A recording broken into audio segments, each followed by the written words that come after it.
નૈઋત્યના ચોમાસાના આગમન પહેલા જ ભરૂચ અને અંકલેશ્વરમાં વરસાદી માહોલ જોવા મળી રહ્યો છે. આજે વહેલી સવારથી જ ઠેર ઠેર છૂટો છવાયો વરસાદ વરસતા વાતાવરણમાં ઠંડક પ્રસરી હતી. ગુજરાતમાં નૈઋત્ય ચોમાસાનું આગમન થાય તે પહેલા જ વરસાદી માહોલ છવાયો છે. હવામાન વિભાગે આગામી 7 દિવસ સુધી રાજ્યમાં ક્યાંક છૂટાછવાયા તો ક્યાંક ભારે વરસાદની આગાહી કરી છે. એ મુજબ જ ભરૂચના વાતાવરણમાં પલટો આવ્યો હતો. વહેલી સવારના સમયકારા ડિબાંગ વાદળોની ફોજ સાથે મેઘરાજાની શાહી સવારી આવી પહોંચી હતી અને છૂટોછવાયો વરસાદ વરસ્યો હતો.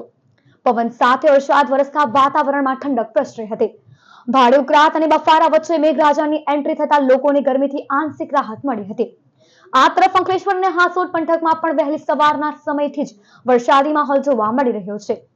અંકલેશ્વર શહેર, જીઆઈડીસી ગ્રામ્ય વિસ્તાર તેમજ હાસોટ પંથકમાં વીજળીના કડાકા ભડાકા સાથે વરસાદ વરસ્યો હતો, જેના કારણે વાતાવરણમાં ઠંડક પ્રસરી હતી. સિઝનમાં બીજી વખત કમોસમી વરસાદ વરસતા ખેડૂતોના લલાટે ચિંતાની લકીર જોવા મળી રહી છે. ખાસ કરીને ઉનાળુ ડાંગર બનાવતા ખેડૂતોએ આ માવઠાના કારણે નુકસાની વેઠવાનો આવે એવી દહેશત વ્યક્ત કરવામાં આવી રહી છે.